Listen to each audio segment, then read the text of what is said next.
Hello, tarot friends. I am here to film the much awaited, highly anticipated flip through of the Crowley Thoth tarot deck. Sort of first look, but not really first look because I've tried to film this a few times. Some of the cards I've seen and some I have not seen yet, but we're going to get right into it. We have the Rosy Cross on the back, which is quite beautiful, and we also have really nice cardstock. It's not overly thick. It's certainly not overly thin. The cards are as big as, my hand, and maybe then some. So they're quite large, because I got the large deck because I wanted to really be able to see the images very clearly. So we'll start off with the Magis, and we start with the Magis and not the Fool in this deck. Although the Fool is still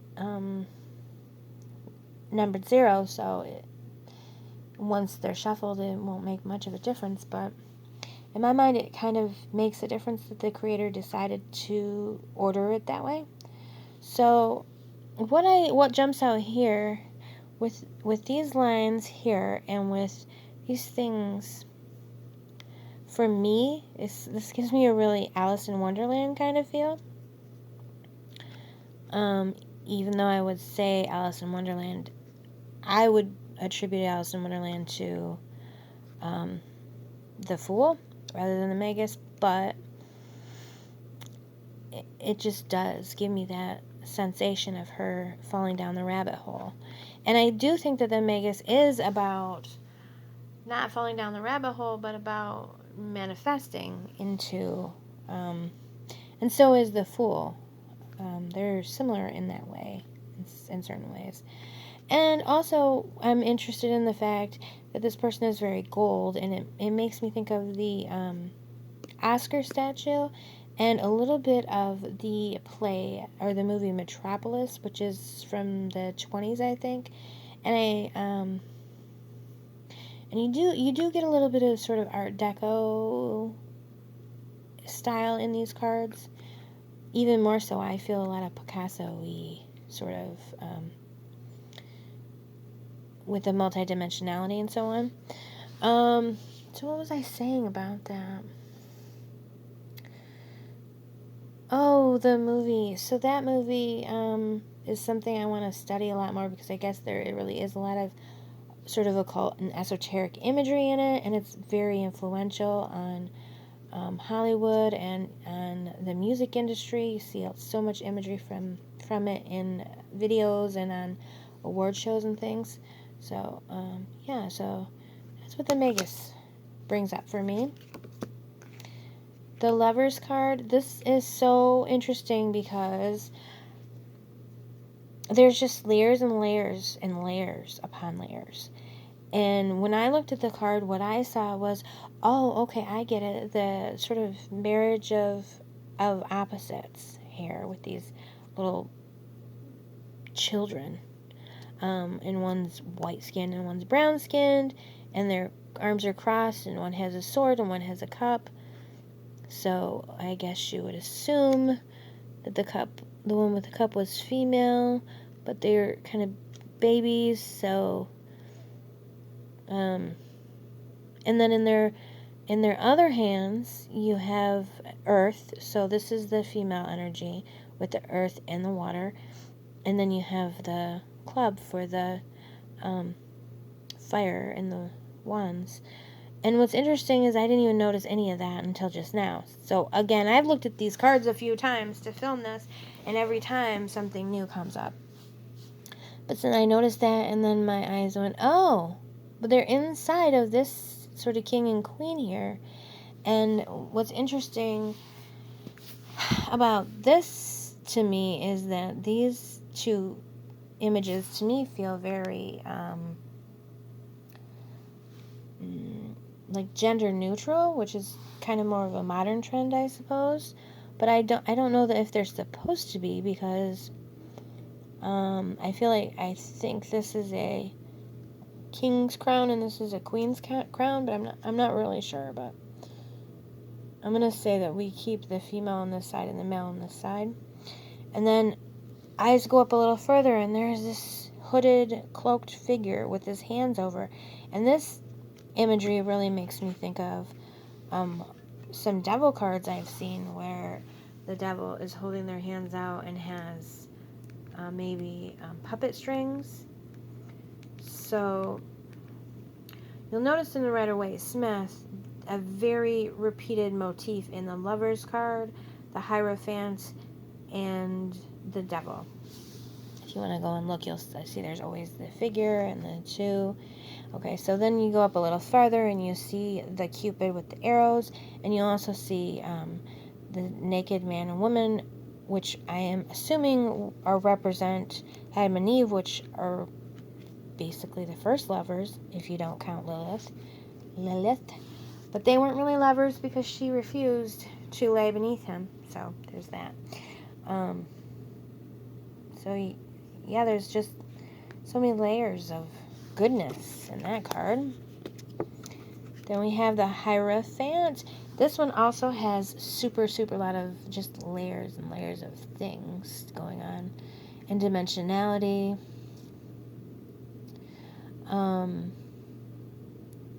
So if you look at the people in this card, first you see this person, and I wondered before if it was Hammurabi, because I don't know, it just makes me think it's Hammurabi did Hammurabi's code, and I guess he would almost be more of an emperor, but I'm not sure. So he put all these laws into place, and he really kind of codified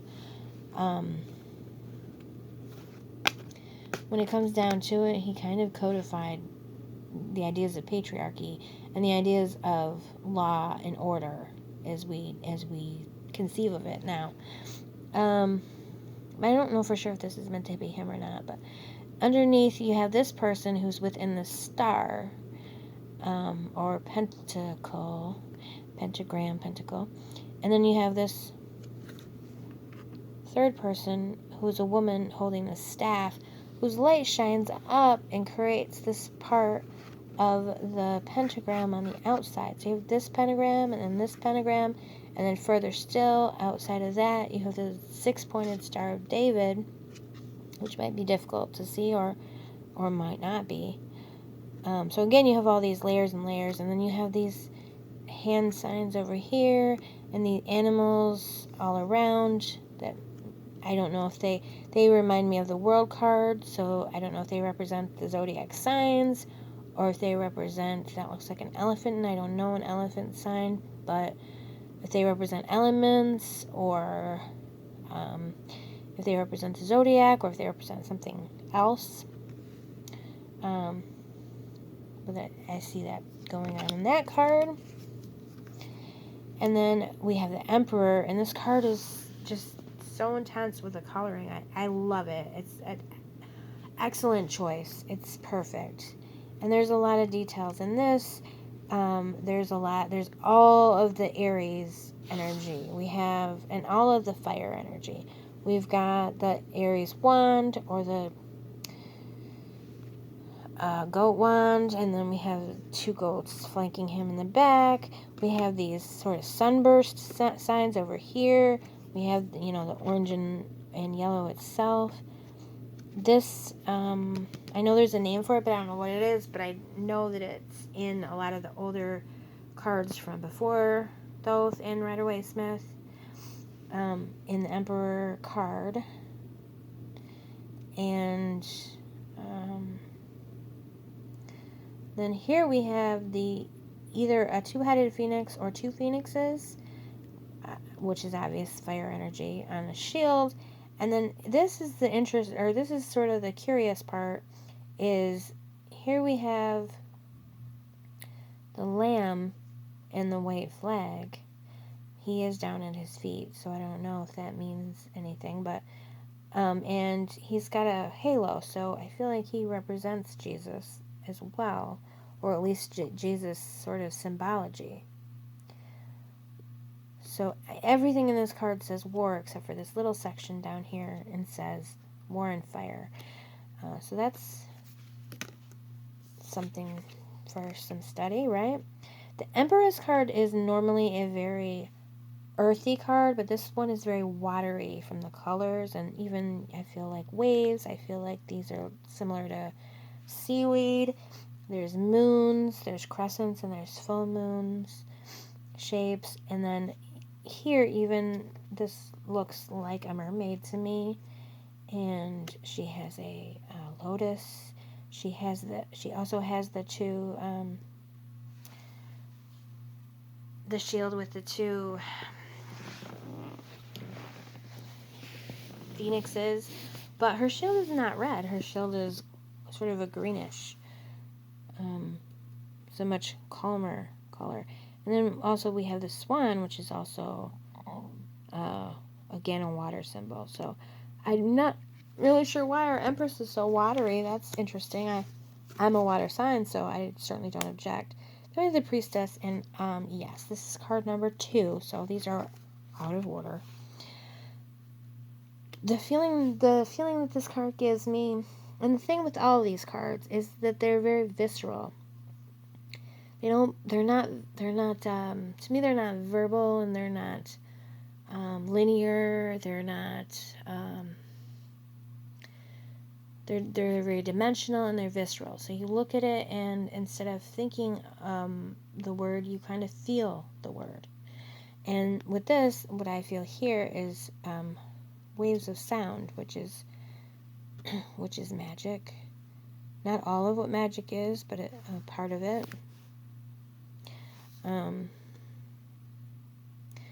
So that's what that evokes with me. And then there's a lot of other things, but I'm just going to go to the next card. So with the Chariot, what's interesting is that we're rather than being far away, where the Chariot is and the wheels are both in front of us, we're so close that the wheels are on either side of us.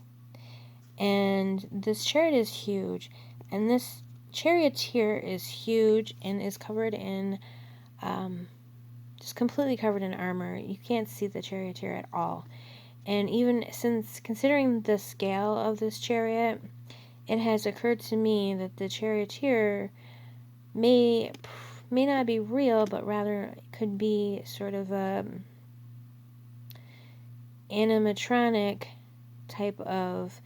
I think the charioteer is probably actually just part of the chariot, and the driver would be maybe up in the helmet or something like that, which does give me a little bit of don't shoot me, people, but yeah, don't shoot me, friends. But Power Ranger, how they each are in part of the creature. But yeah, so that idea where it's maybe controlled, and it's a sort of an optical illusion. When you're advancing on the other army, they see that you're giants, and it's like psychological warfare, you know. So here's Adjustment, which is a replacement for Justice. To get it right, because sometimes I misspeak on justice and judgment. And notice adjustment and justice have the same sort of root to them, in which justice is basically, in our conception of it, sort of a rebalancing of the scales, kind of making things right again. So that makes perfect sense. And the dimensionality of this and the geometry in this card just blows me away every time I look at it. It's just so incredible. And I like again, it's strong because it uses blue and bluish green. And not all of the, some cards like this one have a lot of different colors, and I think that they're used very well for their separate effects. So this Hermit's interesting because he's looking away. Usually, I think on most cards you usually can sort of see the Hermit's face, but in this one, he's looking away. He's probably covering his face. His lantern is behind him, so he still gives off all this light, which is very dimensional and very geometric as well. But his own face he hides. And the first, okay, so there's two ways I see this. I see this as a hand covering the face, or I sometimes see it as a mask where it kind of looks like a bird mask. That's what actually the first thing when I first looked at it is it felt like that bird mask that he had on his face. Then we have the three-headed dog, Cerberus, which, as far as I know, guards hell. So I'm not sure his connection to the hermit, although it does make sense, because here the hermit's shining a light in the darkness, and all the light in the dark, but generally Cerberus, I would link him more to Hecate. I guess she could be the hermit. Since the face is covered, you don't know if it's a man or a woman. And then there's this rose, which also, if you look at it a little bit further off, or the outline kind of resembles a very long sperm. So I don't know if that's intentional.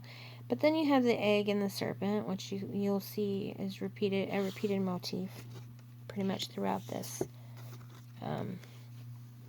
deck.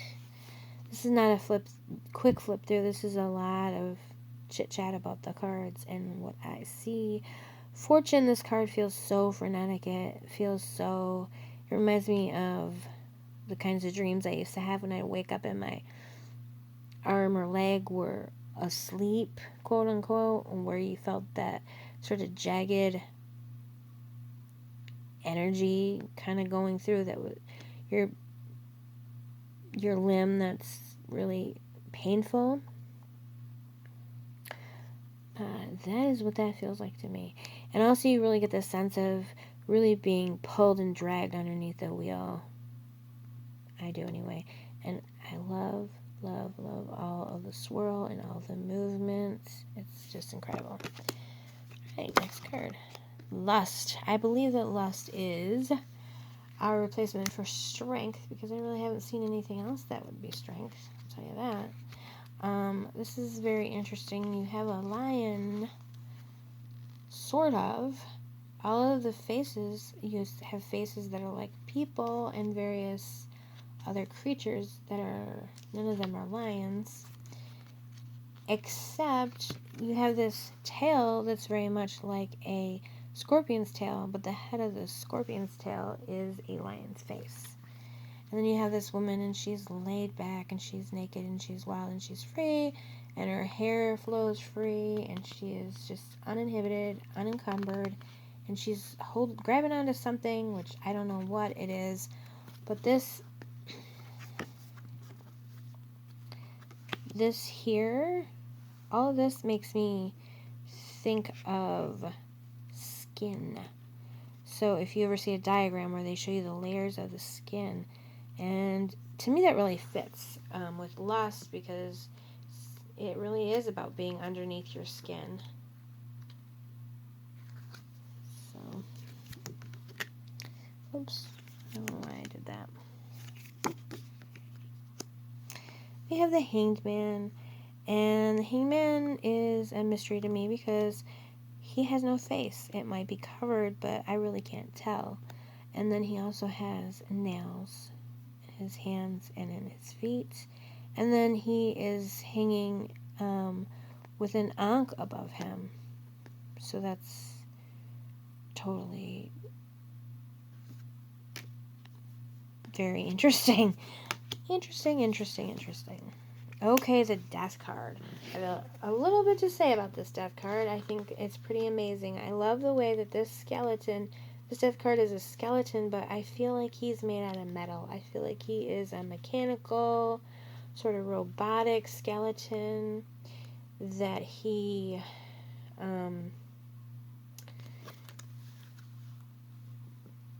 clearly cannot be pleaded with. He has no compassion. He has no humanity.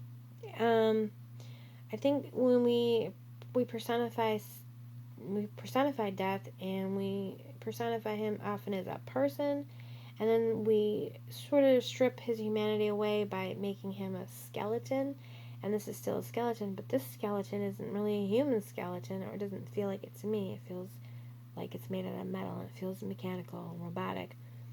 And so he's really highlights that concept of death not being symbolized, but not so much personified.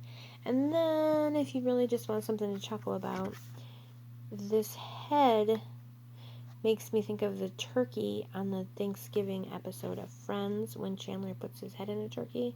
So I'm not sure why this head looks like that. It's probably supposed to be his cloak or a hat. But because of this, it makes me think of the turkey. Inappropriate thoughts about the Thoth Tarot. 20 minutes. Here's the art card, which used to be called Temperance. Used to be. It's still called Temperance in a lot of decks. And this card is pretty interesting. And we see her mixing these two. This looks like water and this looks like fire to me. And then we have this kind of icy creature and this fiery creature. We have this circle with probably some Latin words in it. And there's a lot of bright and contrasting colors. And also you'll notice that she has two faces. And I don't know what this is. It just sort of, it's round. Not really sure. But in the two faces, you have the light face with the dark hair and the light hair with the dark face. And so this is really representative of a yin-yang type of thing. And not only is it a union of opposites, but that each contains some of the its opposite within it. So I think that's a pretty cool card. I am going to upload this and hope that it sees the light of day, and then I'm going to move on to the next part. I guess it would have been good to get through. We're at 22 minutes. I just don't want to go over. Alright, I'm going to finish out with, here's the Devil card. I wanted to finish, but I think I'm not going to. I think I'm going to start off again with the Devil in a minute. So, because that way I feel constricted and restricted if I feel like I'm running out of good time. So for now, please leave comments down below on any thoughts that you have so far. Thumbs up if you like this video, and hit the bell hit the subscription and the bell to get updates. And until the very next video, I'll see you soon. Be well, my friends.